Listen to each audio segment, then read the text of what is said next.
제가요, 브런치 글을 읽다가 김 기자님이라는 필자가 계시더라고요. 스웨덴식 공부법 세미나라는 글을 제가 봤는데요. 깜짝 놀랐어요. 제가 그동안 생각공부법, 메모 독서법 이런 것을 강조했지 않습니까? 그것을 더 강화시킬 수 있는 방법을 이 글을 보다가 깨닫게 됐어요.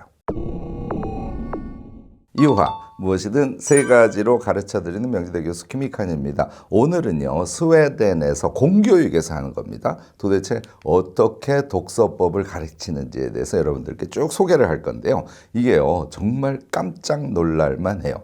대학에서 독서 교육을 한다는 거죠. 이런 독서 교육을 받아서 책을 읽는 실전에 대응을 한다면 대학 생활을 할 때 이미 독서법을 완전히 몸에 익히시게 될 거예요.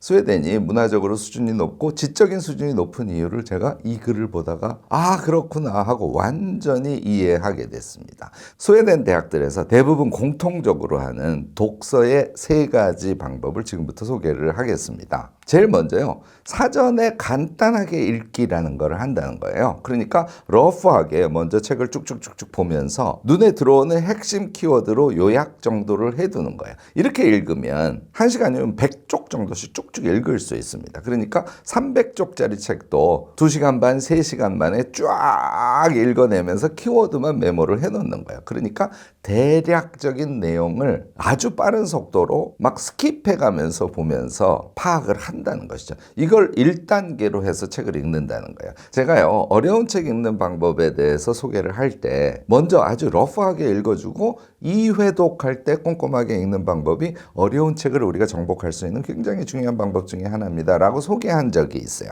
이것과 스웨덴식 독서법과 일치하죠.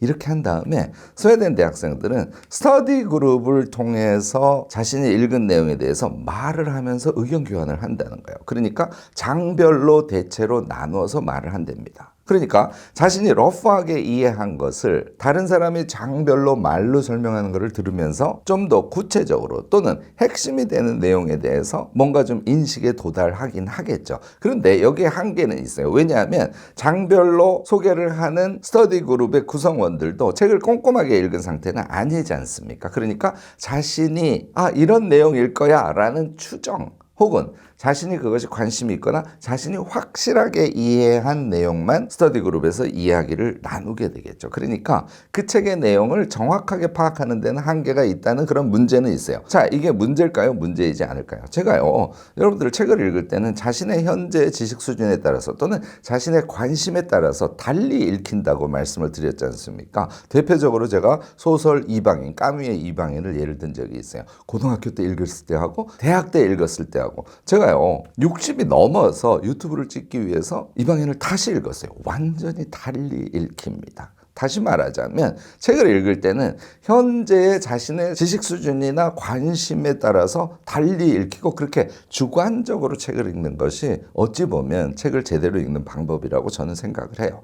이런 점을 생각할 때 책의 내용을 장별로 스터디 그룹의 구성원들이 소개를 하면서 그것이 그 내용 전체를 상세하게 설명하는 것이 아니래도요, 우리가 독서를 하는데 굉장히 의미 있는 인사이트를 주는 것이다. 이렇게 여러분들 생각하셔도 틀리지 않을 겁니다. 자, 이걸 하면 어떻게 되겠어요? 내용에 대한 개요 이해, 그리고 자기식의 어떤 이 책에 대한 서사 만들기, 이런 것들이 어느 정도 가능해져요. 이렇게 한 상태에서 스웨덴에서 세 번째로 하는 것은 자기식 읽기를 한다는 것이죠. 이 자기식 읽기를 할 때는 당연히 제가 얘기하는 메모 독서법 같은 것을 쓸 거고요. 좀 상세하게 메모를 한 다음에 다시 스터디 그룹에서 이제는 상세히 읽은 상태에서 그 책 전체에 대해서 토론을 해본다는 거죠. 이럴 때는요, 읽을 때도 비판적 읽기가 중요하고 요약해서 토론을 할 때도 비판적 토론이 중요해지겠죠. 조금 더 나아가는 경우에는요, 수업에서 그걸 요구하기도 한다고 합니다만은 읽은 것을 자신의 생각을 덧대서 레포트로 제출하게 한다는 거예요. 뭐죠? 글쓰기 독서법을 한다는 거지 않습니까? 이거는요, 독서법의 최고 수준입니다. 자, 말하기 중간에 계속 하죠. 자기가 메모하죠. 또 2회독할 때 상세히 읽으면서 내용 요약을 하지 않습니까? 이거 모두 뭐에 해당할까요? explicit입니다. 우리가 명시화하는 독서를 하는 거예요. 생각도 계속 자주 하게 되고요. 그것을 메모를 하면서 읽으니까 명시와 독서, 그러니까 메모 독서법을 실천하는 것이 스웨덴에서는 아주 자연스럽게 이루어진다는 것이죠. 거기에다가 다 읽고 내용을 충분히 소화한 상태에서 책 전체에 대해서 비판적 토론을 한다는 거 아닙니까? 이것은 익스플리시티의 완전히 높은 수준을 실제로 실행한다는 걸 뜻합니다. 마지막에 글쓰기, 그것도 비판적인 자신의 생각을 포함한 글쓰기를 한다면 그것이 쉬운 책이건 어려운 책이건 의미 있는 책이건 또는 의미가 조금 낮은 책이건 자기에게 맞는 지식의 완전 이해의 상태에 도달하게 되지 않을까요?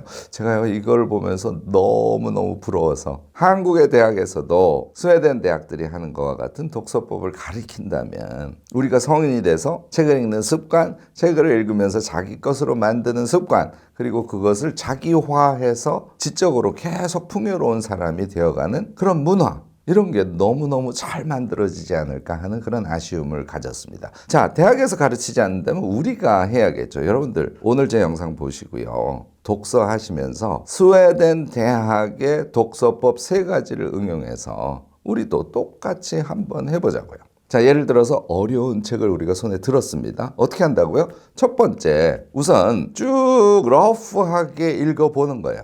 1시간에 100쪽 이상 읽으려고 생각하면서 중간중간 눈에 잘 안 들어오는 것은 쭉쭉 스킵하면서 보는 겁니다. 한 5장 읽고 대충 이런 내용일 것 같아 하는 것을 키워드 몇 개만 써주는 이런 방식으로 먼저 러프하게 읽어주는 거예요. 이게 첫 번째 단계죠. 스웨덴 대학에서 하는 것과 똑같이 우리가 해보자는 것이죠. 1회독을 이렇게 하는 거예요. 그러면 개요 파악이라는 것이 가능해집니다. 아, 이 필자가 큰 틀에서는 이런 얘기를 하는 것 같고 특히 이 이야기 중에서 나는 이러이러한 부분이 되게 궁금하네. 뭐 이런 인식 상태에 도달하는 것이죠. 스웨덴에서는 그 다음에 스터디 그룹을 한다 그랬잖아요. 여러분들도요. 우리 아이캔 유튜브 대학에서는 이미 적극적으로 하고 있는데요. 네트워크로 묶인 사람들 중에 이 책 같이 읽고 토론할 사람하고 한 5명만 모아보세요. 그래서 우리도 책을 읽을 때 책 한 권 같이 읽고 헤어지는 그런 아주 간단한 독서 모임 같은 것을 온라인을 통해서 줌 이용하면 되죠. 적극적으로 한번 해보시는 것도 당연히 나쁘지 않습니다. 그런데 이 2번째 단계는 사실 하려면 너무 힘이 들어요.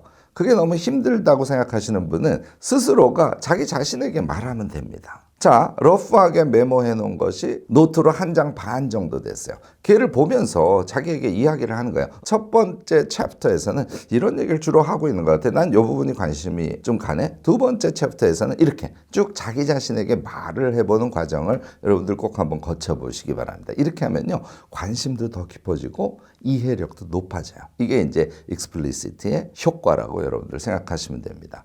요거를 끝낸 상태에서 책을 이제 상세히 읽으시는 거예요. 책을 상세히 읽으실 때는 제가 눈 독서, 생각 독서법 이제 다 아시죠? 2-3문단 읽다가 머리를 들고 이런 얘기지. 한 2-3쪽 읽다가 그래. 순간에 생각한 걸 이어보는 거죠. 이런 얘기 저런 얘기 저런 얘기였지. 이렇게 생각을 하면서 읽어가고 제가 권하는 것은 한 30페이지 정도 읽었을 때 그 상태에서 기억에 의존해서 메모하는 것이 좋다고 말씀드렸지 않습니까? 문장까지 상세하게 메모하고 책을 보고 메모하는 건 금물이다. 이거 여러분들 이미 다 아실 겁니다. 머릿속에 남아있는 키워드를 위주로 해서 꼼꼼하게 메모를 해가는. 그래서 생각 독서법과 메모 독서법을 이용해서 이미 한번 거칠게 읽은 그 상태에서 2회독을 해가는 거예요. 책을 다 읽었습니다. 마찬가지로 스터디 그룹이 있으면 너무너무 좋은데 그것이 없을 때는 이번에는 제가 권하는 것은 아래 한글에다가요. 그러니까 메모 독서법을 할 때는 제가 주로 손글씨 메모를 권하지 않습니까? 걔 메모한 것을 쭉 읽어본 상태에서 아래 한글에다가 책 한 권당 1쪽 반 또는 2쪽 정도로 정리를 쭉 해보는 겁니다. 이 정리를 할 때는 제가 여러분들께 계속 강조합니다만 자기화가 핵심이야. 자기가 그 책을 고등학교 2학년 동생에게 설명한다는 느낌으로 좀 쉬운 언어로 재정리를 해보는 거예요. 순서를 바꿔보기도 하고요. 어려운 단어는 쉬운 단어로 바꿔보기도 하고요. 이렇게 해서 A4 1장 반 내지 2장 정도의 아래 한글 문서를 만들지 않습니까? 그걸 만드는 과정에서 책이 완전히 차 있게 돼요. 자, 여기에다가 2가지를 더 해볼까요? 제가 여러분들께 책 한 권 통째로 외우는 법이라는 영상 등에서 이미 권유한 적이 있습니다. 그 아래 한글에 정리한 거를 쭉 보면서 1번 또는 2번 정도 발표하듯이 얘기해 보는 거예요. 이거를요, 한 번 발표할 때 30분 하시면 안 됩니다. 10분 이내로 짧게 한번 발표해 보시는 거를 2번 정도 해보시면요. explicit를 반복하기 때문에 완전히 정말 자기 것이 돼요. 여러분들 이렇게 하신 상태에서 독서 감상록을 쓰시는 거예요. 도서 감상록을 쓰는 게 막 힘들여서 우격 다짐으로 하는 게 아닙니다. 지금 제가 말씀드린 대로 이 과정을 다 거친 다음에 독서 감상록을 쓰시지 않습니까? 한 달음에 쫙 써내려가실 수 있어요. 여기까지 하면 우리는 완전히 어려운 책을 자기 것으로 소화함과 동시에 그것을 다른 사람에게 편안하게 설명할 수 있는 그런 수준으로까지 자신의 독서력을 끌어올릴 수 있습니다. 오늘요, 제가 스웨덴 대학에서 하는 독서교육법 3가지 핵심을 응용해서 우리가 그동안 독서를 이렇게 하면 아주 효율적이라고 이야기했던 것이 아주 의미가 있고 스웨덴에서도 비슷한 방법으로 교육을 하고 있다는 걸 확인했을 뿐만 아니라 스웨덴식 방법을 좀 응용해서 그동안 우리가 독서법에서 이야기했던 것에 추가적인 제안을 몇 가지 좀 말씀을 드렸습니다. 여러분들요, 오늘 제가 말씀드린 이 방법을 2권 내지 3권 정도 반복하시지 않습니까? 다시 말해서 스웨덴식 독서법과 제가 얘기하는 생각독서법, 메모독서법, 그리고 익스플리시트, 말하기, 글쓰기, 이것을 복합해서 2권 내지 3권 하시지 않습니까? 여러분들 독서의 습관이 완전히 몸에 붙는 것을 경험하실 수 있습니다. 여러분들 수준 높은 독서가로 자신을 이제 만들어갈 수 있다는 것이죠.